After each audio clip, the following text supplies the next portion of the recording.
Uma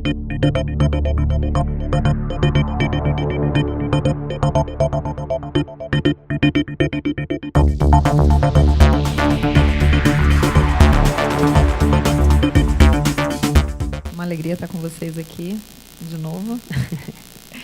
Fiz questão de estar nessa mesa para a gente poder conversar sobre democracia digital mesmo. Então? Bom dia.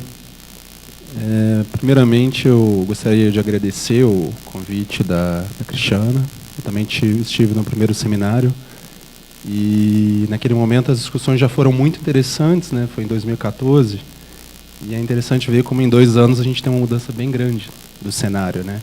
Então, que a minha palestra acabou sendo muito influenciada nesse sentido. Queria também cumprimentar o Daniel. Inclusive, a minha primeira ideia de palestra é exatamente o que o Daniel vai apresentar. Então, por sorte, mudei. Então, não vamos falar exatamente a mesma coisa. Cumprimentar também o Cristiano, que tem um dom da oratória, vocês viram que é excelente, né? Que ele fala, eu não vou fazer marketing do e-democracia, e fica meia hora falando do e-democracia, agora todo mundo deve estar acessando aí o e-democracia, né? Eu, pelo menos daqui, estou querendo acessar. Te empresta o passador? E o que aconteceu de 2014 foi o seguinte, em 2014 eu apresentei aqui, para quem não estava presente, o resultado da minha tese, que era o seguinte, era uma prospecção de orçamentos participativos digitais. Ou seja, parte de democracia digital, parte de participação política online, orçamentos participativos digitais. Por sinal, o Cristiano aqui, querido, estava na banca também, ajudou bastante na reformulação. E o que aconteceu foi o seguinte, eu tinha um gráfico maravilhoso, devia até ter trazido para vocês, que mostrava como orçamentos participativos digitais estavam crescendo assim, alucinadamente até 2013. E o que eu constatei, agora que vai sair o livro hoje à noite, que vai ter um capítulo sobre isso, é que ele... É hoje? Vai ser no Cebinho, gente, aproveita. 406 Norte, anotem aí. 7,6. E o que aconteceu com o meu capítulo que está lá? Vocês não precisam rasgar o livro, porque a Cristiana teve muito trabalho para fazê-lo, mas ele já está velho, que é uma coisa sensacional. O que aconteceu? Em 2014 em diante, de repente, a democracia digital que estava decolando, especialmente os orçamentos participativos, deram uma certa estagnada. A gente sabe que teve um contexto político aí muito diferente em 2013, 2014 e, evidentemente, 15, 16. Então, eu fiquei meio inspirado em pensar um pouco sobre isso. Assim, talvez a gente já tenha chegado, espero, a um certo momento em que todo mundo entende ou assim, pelo menos as pessoas mais envolvidas já entendem uma certa importância da governança digital, mas a gente já começa a pensar dessa, vamos dizer assim, durabilidade das iniciativas de governança digital, de democracia digital, de transparência. Então, eu fiquei interessado em tentar olhar sobre isso. Então, esses são dados totalmente novos, é a primeira vez que eu estou apresentando, e, na verdade, eu acho que eles ainda precisam de várias revisões, então, no final, todo tipo de questionamento, dúvida, é interessante. Inclusive, eu não estou marcando meu tempo, deixa eu marcar. Mas é bom para eu... Então, só para passar rapidinho o que eu estou falando de democracia digital, eu trabalhei boa parte da minha carreira lá no CADD, né, que é o Centro de Estudos Avançados de Democracia Digital da UFBA, e o professor Wilson Gomes foi meu orientador, e aí a gente trabalha nessa perspectiva que podem ser dispositivos, aplicativos, iniciativas, que buscam nessa ideia de suplementar, reforçar ou corrigir aspectos dessas práticas sociais em benefício da comunidade política. Ou seja, pode beneficiar o próprio governo, pode beneficiar os cidadãos, enfim, tem diferentes formas. O que importa aqui é entender que existe uma certa diferença entre iniciativa e ferramenta, porque isso vai ser importante para a pesquisa. Por exemplo, pegando o exemplo que o Cristiano deu aqui, a gente entenderia o e-democracia como uma iniciativa, ele é um projeto, ele é um agregador de ideias, de ferramentas. Então, tudo que ele apresentou são várias ferramentas que foram elaboradas ou dentro ou com participação do pessoal do e-democracia, do Lab Hacker. Eu vou saltar isso. Então, é só importante no sentido de pensar que essas iniciativas Porque às vezes a gente vai falando desses valores, democracia digital, participação política, são valores importantes, sem dúvida, mas não entendê-los como valorativos em si. Então, que eles têm que ter um fim, tem que ser um fim desejável. Então, uma participação, igual o Cristiano estava falando, que não leve a nada, então ela não é uma participação tão relevante, tão importante assim. Então, eu estou pensando aqui nas iniciativas que, de fato, geram algum tipo de efeito, nem que seja um efeito no sentido de informar mais a cidadania. E aqui são, por exemplo, 3 tipos de iniciativas, que 3 tipos de efeitos que a gente esperaria. Então, por exemplo, de aumentar a capacidade do cidadão de influenciar a esfera política, então tem uma capacidade concorrencial maior, um reforço de direitos e até uma ideia de aumentar esses tanto os agentes quanto as agendas na discussão pública. Então, o que a gente sabe, né, que a própria agenda setting das políticas públicas, às vezes, é o mais difícil para o cidadão comum realizar. Mas tudo isso é um preâmbulo para o que eu quero discutir hoje, que seria meio isso. Porque não que seja fácil iniciar os projetos de democracia digital, as ferramentas, mas o que eu estou querendo colocar um pouco aqui na discussão é que talvez uma das coisas mais difíceis, e esse é um dos grandes méritos do Cristiano, do Laberhack, especialmente do e-democracia, é a questão da sustentabilidade.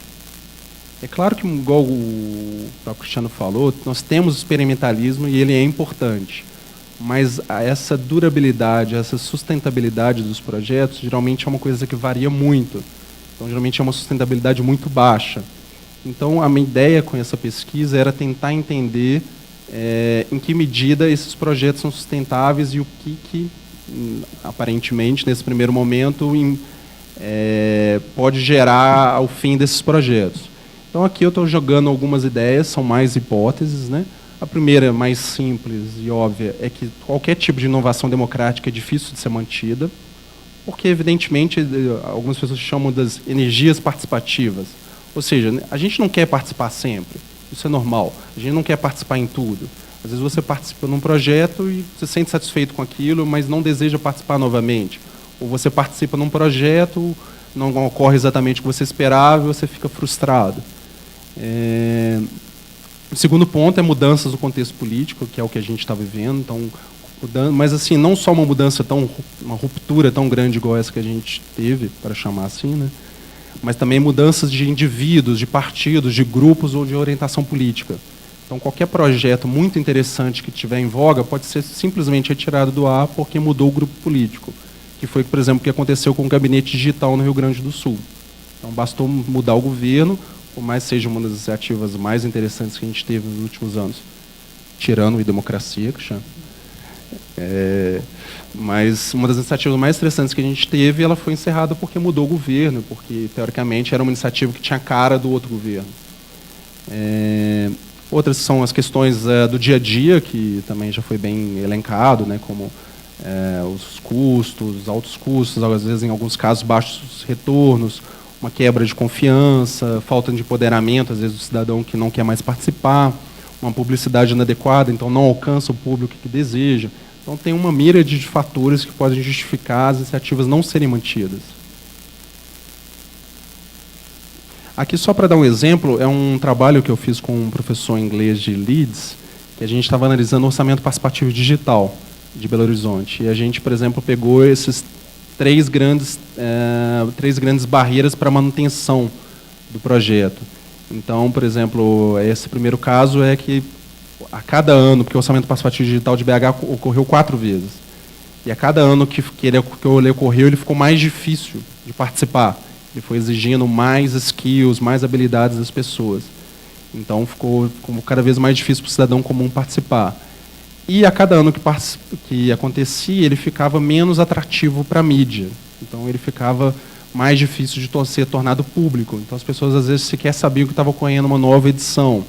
E, às vezes, as que participavam, e aí o último ponto, as que participaram e não conseguiram alcançar seus fins, por diversos motivos, começaram a deixar de participar.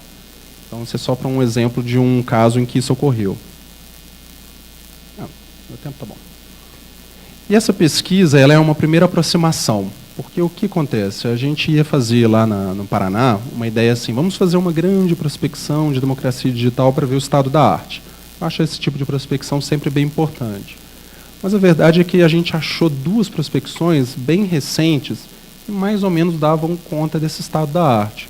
Então, o que a gente pensou? Então, em vez da gente fazer a prospecção, vamos pegar essas 2 prospecções que não estão dialogando entre elas e vamos usar como se fossem dados terciários para montar um outro banco de dados. Então, são 2 pesquisas, na verdade, lá do CDD. Uma eu participei de 2011 e não essa de 2015. E uma pesquisa da FGV São Paulo, que foi coordenada pela Maria Alexandra Cunha. E essas pesquisas têm justamente isso, tentar entender qual que é o estado da arte. Então, o que a gente fez? A gente foi nesses relatórios, pegou os links, pegou os nomes e gerou uma nova tabela, uma nova planilha, e aí vamos tentar entender o que aconteceu com essas iniciativas. Porque nem sempre esses relatórios são completos nesse ponto. Ou seja, quando elas foram lançadas, quando elas foram encerradas, exatamente de que temática, em que fase da política pública elas estavam. Esses dados, igual eu falei para vocês, eles ainda são dados que a gente só fez uma primeira checagem. Então, alguns erros podem permanecer e a gente ainda tem alguns outliers, mas é até interessante para a gente discutir.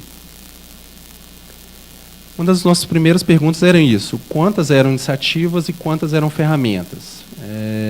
Como vocês podem ver, a maior parte dos casos são de ferramentas, mas é por um número relativamente pequeno. Ali é o valor numérico mesmo, é 68 a 61, e 4 realmente a gente não conseguiu identificar. Então, é mais ou menos parelho isso. Por outro lado, a gente já queria ver se as iniciativas já estavam em redes sociais, se as iniciativas já estavam avançando.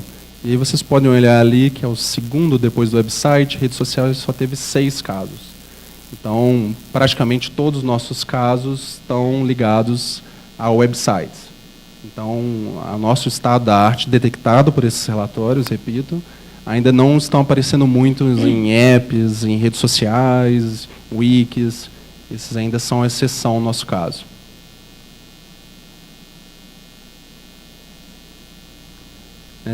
Por sua vez, como vocês podem ver, a maior parte das iniciativas são criadas, são gestadas, são mantidas pelo governo federal. Então, a gente estava esperando, porque quando você lê a literatura de democracia digital, geralmente são muitas iniciativas locais, são muito ligadas a prefeituras, a câmaras, a assembleias locais.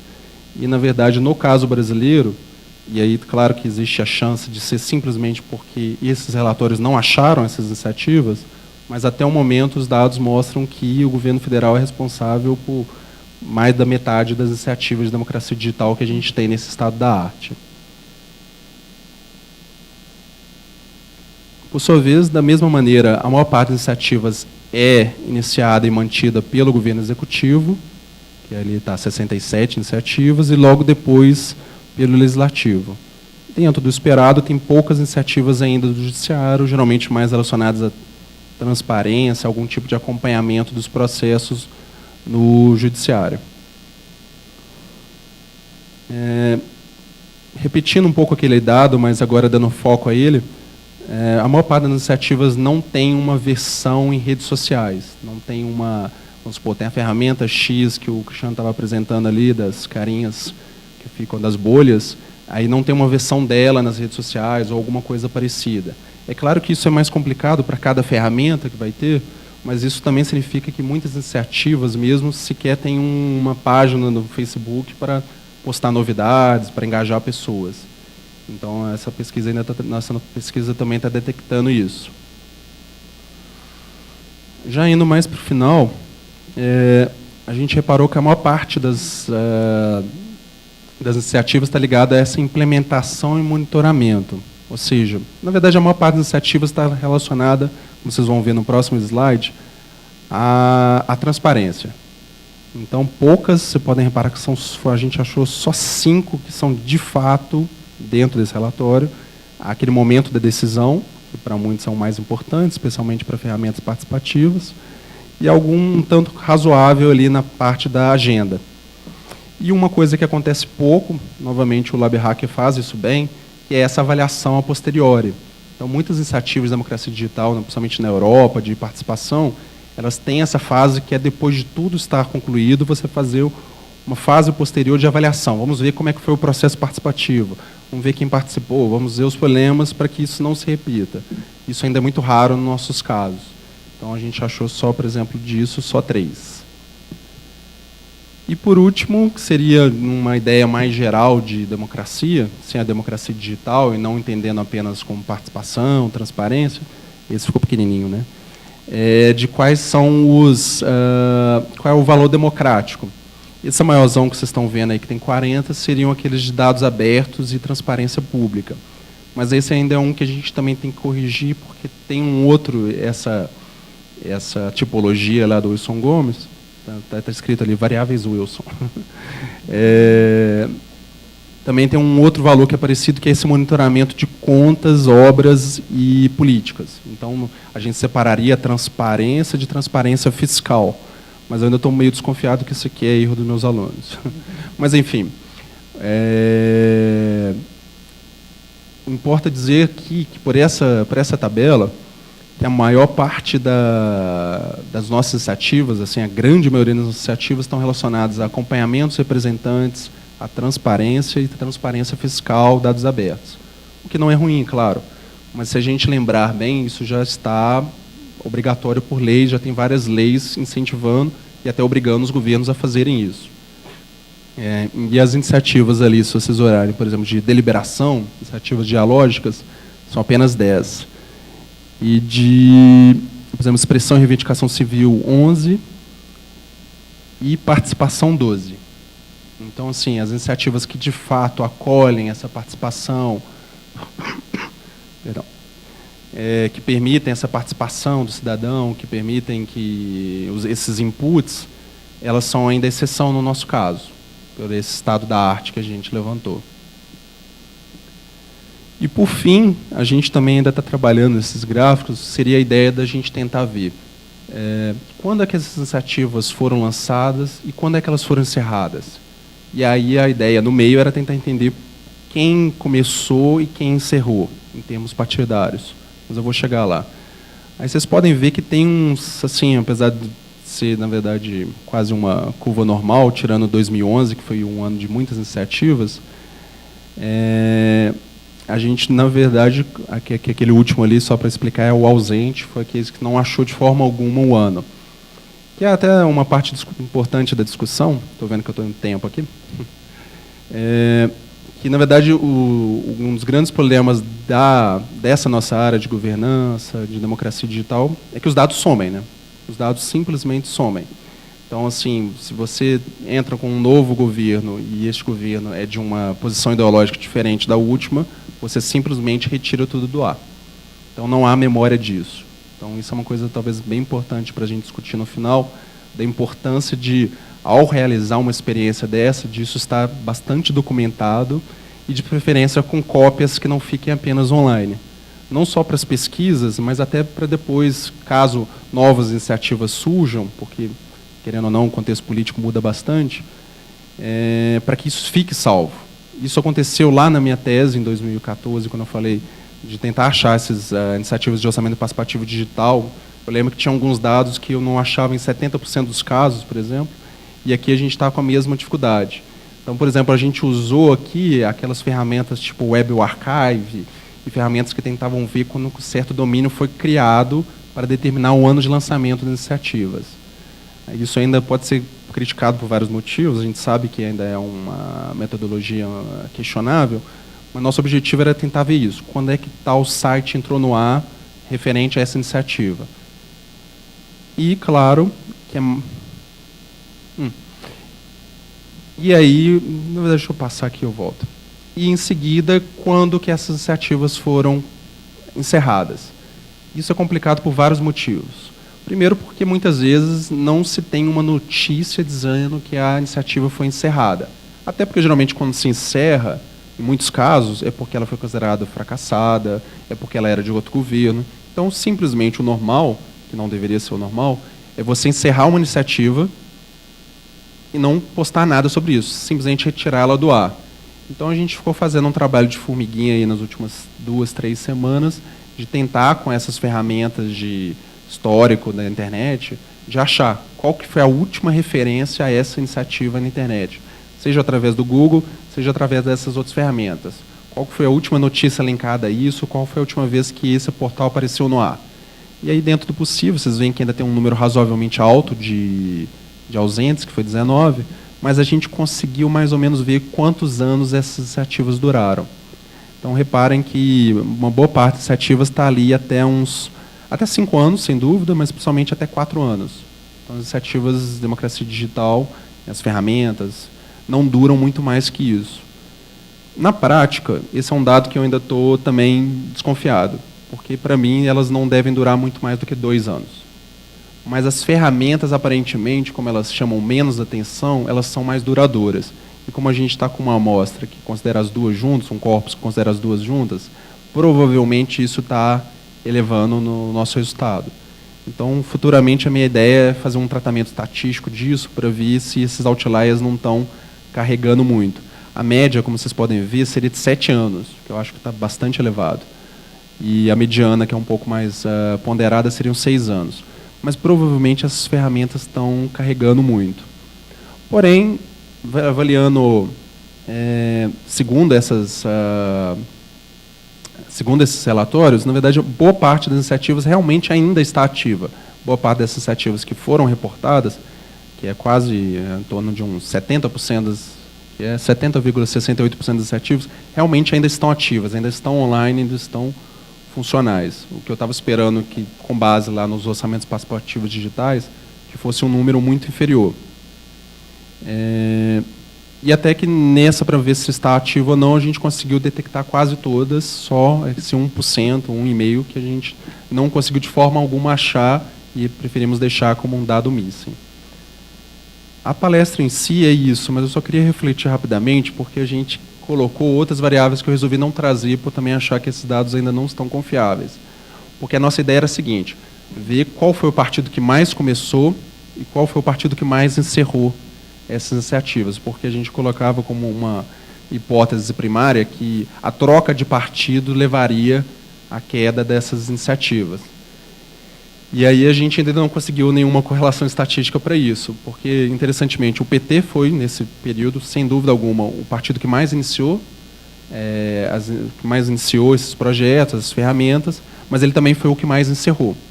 Então, na verdade, a gente ainda tem alguns dados dúbios. Então, eu estou jogando um pouco esses dados para vocês, plateia, e aí mandem dúvidas, sugestões, mas a ideia é um pouco essa reflexão geral. Além da dificuldade de se começar um projeto de iniciativa de democracia digital, não que a ideia seja ser pessimista, o cenário já é, mas é de ver que existe uma mira de fatores que podem levar esses projetos a serem encerrados e que talvez, tendo algum desses fatores em conta antes de começar um projeto, alguns percalços podem ser evitados. Aí seria isso. Obrigadão. Eu achei bem interessante, eu acho que a gente vai ter vários pontos em comum aqui na discussão. Acho que o contexto político vai levar a gente a ter várias questões em comum. Eu, inclusive, vou falar de desigualdades, depois do Daniel.